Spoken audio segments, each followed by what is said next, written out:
What I've learnt about living with chronic pain is that it doesn't have to ruin my life. I think for a long time there, pain was such a focus in living with arthritis that it potentially could have stopped me from living a full and active life. But with seeking out a range of really good treatments, I found that I could live with my pain and that it wouldn't necessarily stop me from doing as much as I wanted to do with my life.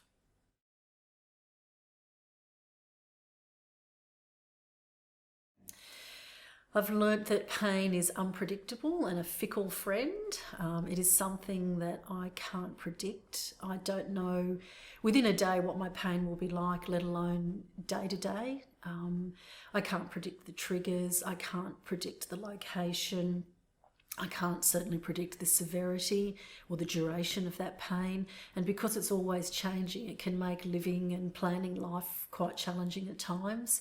But I think with the right strategies for pain management in place, I've certainly learnt to live with that changing pain presentation so that I can not make it the dominant feature in living my life, but more of a secondary factor.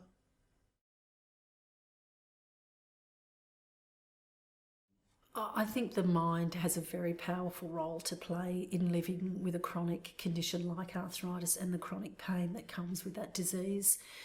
I think that if you are overcome by feelings of negativity or depression or grief and loss, that I think that can really stop you from moving ahead and making the most of living your life despite having a chronic illness.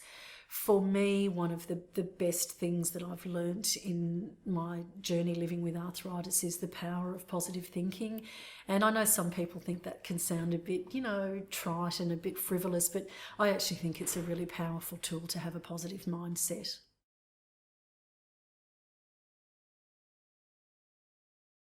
One of the biggest challenges I've learnt living with pain is how it affects my mood.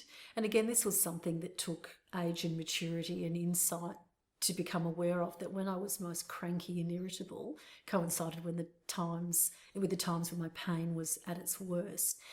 And as a single person living away from family, I could be cranky and I could hibernate and I could, have a foul temper, and it didn't affect anyone necessarily. But when I met my husband and got married and then we went on to have children, it really highlighted for me that I needed to do something about how I managed that crankiness. And so part of that was then being really vigilant about all of my pain management techniques.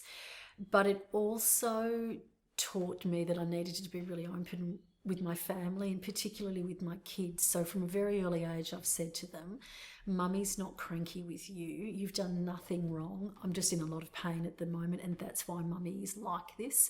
And so my children now, who are 7 and 10, will look at the expression on my face and say, are you tired, Mummy? Are you cranky? Are you in pain? And they've got their set questions that they can now run through so that they can gauge whether they've actually done something wrong or it's just that Mum's in a lot of pain and therefore feeling tired and cranky.